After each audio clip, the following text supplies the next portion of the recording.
The fire crackled, shadows danced. It was Christmas Eve. A grand old house stood silent, blanketed in snow. Inside, a group huddled by the fire, their faces lit by the warm glow. Stories were shared, each one adding to the festive cheer. I saw him again, the man in the shadows. A chill ran down everyone's spines.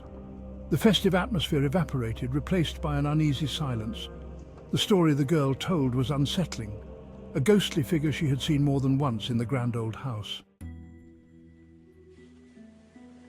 That's unsettling, but I know a story far more frightening about this very house.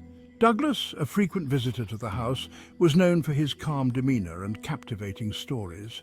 But tonight his voice held a tremor that hinted at the unsettling nature of the tale he was about to share. Two children spent a Christmas Eve in this very house, much like tonight, but what they experienced was far from festive. He paused, letting the suspense build. The fire crackled, the only sound breaking the silence. Everyone leaned closer, eager yet apprehensive to hear what Douglas had to say. Years ago, this house stood alone in the woods, even more isolated than it is now. The family who lived here, the Harringtons, were known for their eccentricities and their insistence on keeping to themselves. They rarely left the grounds, especially during the holidays. But on one particular Christmas Eve, two children, siblings visiting from the city, found themselves snowed in at the house with their distant relatives, the Harringtons. The fire crackled again, the sound almost mimicking the crunch of footsteps on snow. Everyone in the room was captivated by Douglas's tale, their imaginations painting vivid pictures of the old house and its inhabitants. The children, a brother and sister named Edward and Amelia, were initially charmed by the old house. But as the day turned into night, a strange feeling settled upon them. It was during Christmas Eve dinner that things took a sinister turn. The children tried to tell their relatives what they were seeing, but their words were dismissed as childish imagination. As the night wore on, the ghostly apparitions grew bolder. They glided through the halls, their mournful cries echoing in the silence. Edward and Amelia were terrified. They huddled together in their room, desperate for the safety of daylight.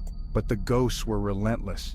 They scratched at the children's door, their icy fingers leaving trails of frost on the wooden panels. The fire crackled, sending sparks flying up the chimney, a stark contrast to the chilling scene Douglas was painting.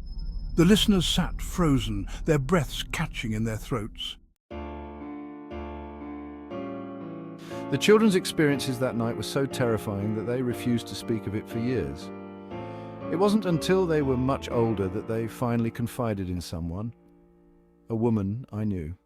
She was so taken by their story that she wrote it down in detail. Douglas reached into his bag and pulled out a leather-bound journal, its pages yellowed with age.